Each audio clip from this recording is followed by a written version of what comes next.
এবার এক রাতেই ইরানকে নিশ্চিহ্ন করার হুমকি ট্রাম্পের। আরো বিস্তারিত জানিয়ে দিব। এদিকে ইসরায়েলের মধ্য অঞ্চলে ইরানের মিসাইল হামলা। এবার রাশিয়ার হামলায় ইউক্রেনের দক্ষিণ অঞ্চলে শিশু সহ নিহত অন্তত 3 জন। এদিকে ইরানি হামলা ঠেকাতে ঠেকাতে শেষের দিকে ইসরায়েলের অ্যান্টি ব্যালিস্টিক মিসাইল। আরো জানিয়ে দিব, এবার কুয়েতে মার্কিন ঘাঁটিতে ইরানের ভয়াবহ ড্রোন হামলা, আহত অন্তত 15 জন আমেরিকান। এদিকে যুক্তরাষ্ট্র রেড লাইন পার হলে যুদ্ধ মধ্যপ্রাচ্যের বাইরে ছড়াবে, সতর্ক বার্তা ইরানের। এবার ইসরায়েলের হামলায় ইরানের বৃহত্তম পেট্রোকেমিক্যাল স্থাপনা প্রায় ধ্বংস, দাবি নেতানিয়াহুর।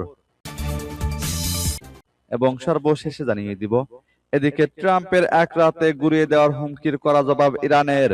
শুনছিলেন সংবাদ শিরোনাম, এখন বিস্তারিত। তবে তার আগে অনুরোধ থাকবে, এই ভিডিওতে একটি লাইক দিন এবং কমেন্টস করে জানিয়ে দিন আপনি কোন জেলা থেকে বা কোথায় থেকে আমাদের সাথে যুক্ত রয়েছেন। এবং সংবাদের সর্বশেষ গুরুত্বপূর্ণ আপডেট পেতে চ্যানেলটি সাবস্ক্রাইব করে আমাদের সঙ্গে থাকুন। এবার এক রাতেই ইরানকে নিশ্চিহ্ন করার হুমকি ট্রাম্পের। ইরানকে চুক্তিতে রাজি হতে মার্কিন প্রেসিডেন্টের দেওয়া সময়সীমা যুক্তরাষ্ট্রের স্থানীয় সময় আজ মঙ্গলবার রাতে শেষ হচ্ছে। মধ্যপ্রাচ্যে চলমান যুদ্ধ বন্ধ এবং জ্বালানি পরিবহনে গুরুত্বপূর্ণ জলপথ হরমুজ প্রণালী চালু করার লক্ষ্যে যুক্তরাষ্ট্র ও ইরানের কাছে একটি পরিকল্পনা পাঠিয়েছে পাকিস্তান। তবে এই পরিকল্পনা যথেষ্ট ভালো নয় বলে উল্লেখ করেছেন মার্কিন প্রেসিডেন্ট ডোনাল্ড ট্রাম্প। তিনি বলেছেন, ইরানকে এক রাতেই নিশ্চিহ্ন করে দেওয়া সম্ভব। স্থানীয় সময় আজ মঙ্গলবার রাতই সেই রাত হতে পারে। আর তেহরান বলেছে, অস্থায়ী যুদ্ধবিরতি নয়, যুদ্ধের পুরোপুরি শেষ চায় তারা। হরমুজ প্রণালীও শিগগিরই খোলা হবে না। এমন সময় যুদ্ধবিরতি ও হরমুজ প্রণালী চালু নিয়ে পাকিস্তানের পরিকল্পনার খবর সামনে এলো, যখন ট্রাম্পের দেওয়া সময়সীমা যুক্তরাষ্ট্রের স্থানীয় সময় আজ রাত 8টায় অর্থাৎ বাংলাদেশ সময় বুধবার সকাল 6টায় শেষ হচ্ছে। এর আগে তিনি বলেছিলেন, চুক্তি না হলে এবং হরমুজ প্রণালী না খুলে দিলে ইরানে নরক নেমে আসবে। দেশটির বিদ্যুৎ কেন্দ্র ও সেতুতে হামলা চালানো হবে। ইরান যুদ্ধ থামাতে বেশ কয়েকদিন ধরে ব্যাপক কূটনৈতিক তৎপরতা চলছিল, কারণ এ যুদ্ধের জেরে বিশ্বজুড়ে ব্যাপক অর্থনৈতিক অস্থিতিশীলতা দেখা দিয়েছে। এদিকে ইসরায়েলের মধ্য অঞ্চলে ইরানের মিসাইল হামলা। ইসরায়েলকে লক্ষ্য করে ইরান নতুন করে মিসাইল হামলা চালিয়েছে বলে জানা গেছে। এতে দেশটির মধ্য অঞ্চলের বিভিন্ন এলাকায় আঘাত হানার খবর পাওয়া গেছে। উদ্ধারকারীরা জানিয়েছেন, হামলায় ক্ষতিগ্রস্ত এলাকাগুলোতে তারা পৌঁছেছেন। তাদের একজন বলেন, রোসহাইন, রামাত, হাসহার আন সহ মধ্য ইসরায়েলের বিভিন্ন স্থানে বিস্ফোরণের চিহ্ন পাওয়া গেছে। সামাজিক যোগাযোগ মাধ্যম এক্সে ছড়িয়ে পড়া একটি ভিডিওতে দেখা গেছে, বিস্ফোরণের প্রভাবে একটি গাড়ি উল্টে গেছে। তবে তাৎক্ষণিকভাবে কোনো হতাহতের খবর পাওয়া যায়নি। সংবাদ মাধ্যম টাইমস অফ ইসরায়েল জানিয়েছে, সর্বশেষ নিক্ষেপ করা ক্ষেপণাস্ত্রটি ছিল ব্যালিস্টিক মিসাইল। এ সময় মধ্য ইসরায়েলের পাশাপাশি ইলাত এলাকাতেও সতর্কতামূলক সাইরেন বেজে ওঠে। তবে ইলাতমুখী একটি মিসাইল খোলা জায়গায় গিয়ে পড়ে। সূত্র টাইমস অফ ইসরায়েলের। এবার রাশিয়ার হামলায় ইউক্রেনের দক্ষিণ অঞ্চলে শিশু সহ নিহত অন্তত 3 জন।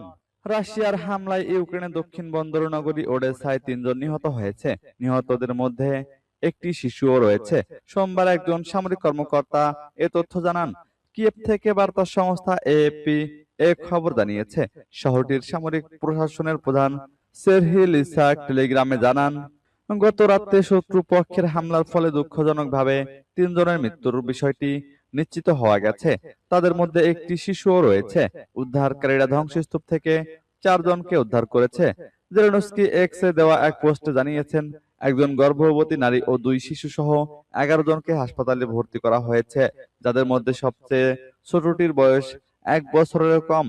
এদিকে রাশিয়া জ্বালানি অবকাঠামো লক্ষ্য করে দূরপাল্লার হামলা জোরদার করেছে ইউক্রেন। রুশ কর্তৃপক্ষ জানিয়েছে, ইউক্রেনের একটি ড্রোন হামলায় বাল্টিক বন্দর পিমরস্কের কাছে একটি তেল পাইপলাইন ক্ষতিগ্রস্ত হয়েছে। ইউক্রেনের এমন হামলায় চাপে পড়েছে মস্কো। ইউক্রেনের হামলা এড়াতে ক্ষেপণাস্ত্র তৈরির কারখানা দূরের এলাকায় সরিয়ে নিচ্ছে রাশিয়া। দক্ষিণ পশ্চিম সাইবেরিয়ার ওমস্কো এবং উরাল পর্বতের কাছে পান শহরে নতুন করে এগুলো বসানো হচ্ছে। এদিকে ইরানি হামলা ঠেকাতে ঠেকাতে শেষের দিকে ইসরায়েলের অ্যান্টি ব্যালিস্টিক মিসাইল। ইরানের ধারাবাহিক ক্ষেপণাস্ত্র ও ড্রোন হামলায় প্রতিরক্ষা ব্যবস্থার উপর চাপ বেড়ে যাওয়ায় ইন্টারসেপ্টর ক্ষেপণাস্ত্রের উৎপাদন বাড়ানোর সিদ্ধান্ত নিয়েছে ইসরায়েল। গত 28শে ফেব্রুয়ারি যুক্তরাষ্ট্রকে পাশে নিয়ে ইরানের বিরুদ্ধে সামরিক অভিযান শুরু করে ইসরায়েল। এর জবাবে প্রায় প্রতিদিন ব্যালিস্টিক ক্ষেপণাস্ত্র ও ড্রোন হামলা চালাচ্ছে তেহরান, যা ঠেকাতে হিমশিম খেতে হচ্ছে তেল আবিবকে। এসব হামলা প্রতিহত করতে ইসরায়েল মূলত ইন্টারসেপ্টর মিসাইল ব্যবহার করছে। তবে টানা পাল্টা হামলার মুখে খুব অল্প সময়েই এই ক্ষেপণাস্ত্রের মজুদ কমে এসেছে বলে জানিয়েছে বিভিন্ন আন্তর্জাতিক গণমাধ্যম।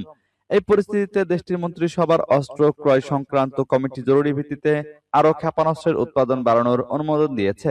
সোমবার বার্তা সংস্থা এএফপি ও জেরুজালেম পোস্ট এ তথ্য জানিয়েছে। চলতি বছরে এটি দ্বিতীয়বারের মতো এ ধরনের সিদ্ধান্ত। ইসরায়েল এরোস্পেস ইন্ডাস্ট্রিজ অ্যারো 2 ও অ্যারো 3 ইন্টারসেপ্টর ক্ষেপণাস্ত্র তৈরি করে থাকে। এএফপির তথ্য অনুযায়ী অ্যারো 2 ক্ষেপণাস্ত্রের উৎপাদন খরচ প্রায় $15 লাখ এবং অ্যারো 3 এর ক্ষেত্রে তা প্রায় $20 লাখ। ইরানের বিপ্লবী গার্ড বাহিনী বা ইয়েমেনের হুতি বিদ্রোহীদের ক্ষেপণাস্ত্র প্রতিহত করতে মূলত এই অ্যারো প্রতিরক্ষা ব্যবস্থা ব্যবহৃত হয়। এবার কুয়েতে মার্কিন ঘাঁটিতে ইরানের ভয়াবহ ড্রোন হামলা, আহত অন্তত 15 জন আমেরিকান। কুয়েতের আলী আল সালিম বিমান ঘাঁটিতে রাতভর ড্রোন হামলা চালিয়েছে ইরান। এই হামলায় অন্তত 15 জন মার্কিন সেবা সদস্য আহত হয়েছেন বলে যুক্তরাষ্ট্রের সংবাদ মাধ্যম সিবিএস নিউজ নিশ্চিত করেছে। দুজন মার্কিন কর্মকর্তার বরাত দিয়ে গণমাধ্যমটি জানায়, আহতদের অধিকাংশের আঘাত গুরুতর নয় এবং প্রাথমিক চিকিৎসার পর তারা নিজ নিজ দায়িত্বে ফিরেছেন। মধ্যপ্রাচ্যে ক্রমবর্ধমান উত্তেজনার মধ্যে কুয়েতের এই ঘাঁটিতে হামলার ঘটনাটি নতুন করে উদ্বেগের সৃষ্টি করেছে। কাতার ভিত্তিক সংবাদ মাধ্যম আল জাজিরা জানিয়েছে, এই হামলার দায় ও এর নৈপথ্য কারণ নিয়ে পেন্টাগন এবং কুয়েত সরকার বিস্তারিত খতিয়ে দেখছে। এই ঘটনার পর ওই অঞ্চলে অবস্থানরত মার্কিন সামরিক স্থাপনাগুলোতে সতর্কতা বাড়ানো হয়েছে। এদিকে লেবাননের সশস্ত্র গোষ্ঠী হিজবুল্লাহ দাবি করেছে, তারা লেবাননের অভ্যন্তরে এবং ইসরায়েলের উত্তরাঞ্চলীয় শহরগুলোতে ইসরায়েলি সেনাবাহিনী ও ট্যাঙ্ক লক্ষ্য করে বড় ধরনের অভিযান চালিয়েছে। গোষ্ঠীটি এক বিবৃতিতে জানায়, দক্ষিণ লেবাননের আইনাতা এবং মার্কাবা শহরে অবস্থানরত ইসরায়েলি সেনাদের উপর রকেট ও ডাইভ বোম্বিং এবং আত্মঘাতী ড্রোন দিয়ে সফল হামলা চালানো হয়েছে। এদিকে যুক্তরাষ্ট্র রেড লাইন পার হলে যুদ্ধ মধ্যপ্রাচ্যের বাইরে ছড়াবে, হুঁশিয়ারি ইরানের। ওয়াশিংটন যদি রেড লাইন অতিক্রম করে তাহলে মধ্যপ্রাচ্য অঞ্চলের বাইরে সংঘাত ছড়িয়ে পড়বে বলে সতর্ক করে দিয়েছে ইরান। মঙ্গলবার ইরানের বিপ্লবী গার্ড বাহিনী এই সতর্ক বার্তা দিয়েছে বলে ফরাসি বার্তা সংস্থা এএফপির প্রতিবেদনে জানানো হয়েছে। শুধু তাই নয়, পাশাপাশি যুক্তরাষ্ট্র ও তার মিত্রদের তেল গ্যাস থেকে বঞ্চিত করার হুঁশিয়ারিও দিয়েছেন ইরান। দেশটির রাষ্ট্রীয় টেলিভিশনে প্রচারিত এক বিবৃতিতে এই হুঁশিয়ারি দেওয়া হয়েছে। মার্কিন প্রেসিডেন্ট ডোনাল্ড ট্রাম্প ইরানকে আলটিমেটামের কথা স্মরণ করিয়ে দিয়েছে। ইরান যদি হরমুজ প্রণালী খুলতে সম্মত না হয়, তবে তিনি ইরানি বিদ্যুৎ কেন্দ্র এবং সেতুগুলোতে কয়েক ঘন্টার মধ্যে আঘাত হানবেন। ট্রাম্পের এই হুমকির জবাবে আইআরজিসি বিবৃতি দিয়ে বলেছে, যুক্তরাষ্ট্র যদি বেসামরিক স্থাপনায় আক্রমণ করে তবে ইরানও পাল্টা আঘাত হানতে দ্বিধা করবে না। বিবৃতিতে বলা হয়, আমরা আমেরিকা এবং তার মিত্রদের অবকাঠামোতে পাল্টা আঘাত হানব। এতে যুক্তরাষ্ট্র এবং তার মিত্ররা বহু বছর ধরে এই অঞ্চলের তেল এবং প্রাকৃতিক গ্যাস থেকে বঞ্চিত হবে। আইআরজিসি বলেছে, তারা আক্রমণ করলে আমাদের যোদ্ধাদের রেঞ্জের মধ্যে তাদের কত সম্পদ ঝুঁকিতে পড়বে সেই হিসাব করার ক্ষমতা আমেরিকার নেতাদের নেই। সূত্র আল জাজিরার। এবার ইসরায়েলের হামলায় ইরানের বৃহত্তম পেট্রোকেমিক্যাল স্থাপনা প্রায় ধ্বংস, দাবি নেতানিয়াহুর। ইসরায়েলের প্রধানমন্ত্রী বেনিয়ামিন নেতানিয়াহু দাবি করেছেন, ইসরায়েলি বাহিনী ইরানের বৃহত্তম পেট্রোকেমিক্যাল কারখানায় হামলা চালিয়ে তা ধ্বংস করেছে।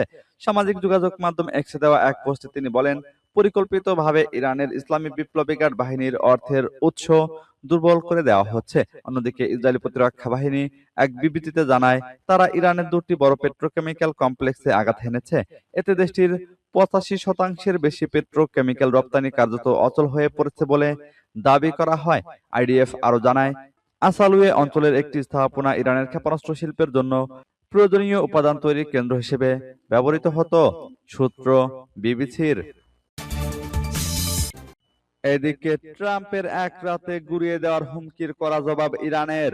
যুক্তরাষ্ট্রের প্রেসিডেন্ট ডোনাল্ড ট্রাম্পের ইরানকে এক রাতেই ধ্বংস করে দেওয়ার হুমকির কড়া প্রতিক্রিয়া জানিয়েছে তেহরান। ইরানের সেনাবাহিনী বলেছে, ট্রাম্পের আক্রমণাত্মক ভাষা ও অযৌক্তিক হুমকি সত্ত্বেও যুক্তরাষ্ট্র ও ইসরায়েলি বাহিনীর বিরুদ্ধে তাদের কার্যক্রম ব্যাহত হবে না। ট্রাম্পের আল্টিমেটাম অনুযায়ী যুক্তরাষ্ট্রের স্থানীয় সময় মঙ্গলবারই সেই রাত হতে পারে। ইরানের বিষয়ে জানাতে গতকাল হোয়াইট হাউসে সংবাদ সম্মেলন করেন ট্রাম্প। সেখানেই তিনি এমন হুমকি দেন। ট্রাম্প বলেন, পুরো দেশটাকে এক রাতেই শেষ করে দেওয়া যায়, আর সেই রাতটা হয়তো বাংলাদেশ সময় বুধবারই হতে পারে। ডেডলাইন পেরিয়ে গেলে ইরানকে প্রস্তর যুগে পাঠিয়ে দেওয়া হবে বলে আবারও হুঁশিয়ারি দেন তিনি। তিনি বলেন, তাদের কোনো সেতু থাকবে না, তাদের কোনো বিদ্যুৎ কেন্দ্র থাকবে না। যৌথ বাহিনী প্রধান জেনারেল ড্যান কেইন এবং প্রতিরক্ষামন্ত্রী পিট হেগসেথকে পাশে নিয়ে এই সংবাদ সম্মেলন করেন ট্রাম্প। জানান, তিনি বিশ্বাস করেন ইরানের বিচক্ষণ নেতারা সৎ বিশ্বাসে আলোচনা করছেন, তবে ফলাফল এখনো অনিশ্চিত।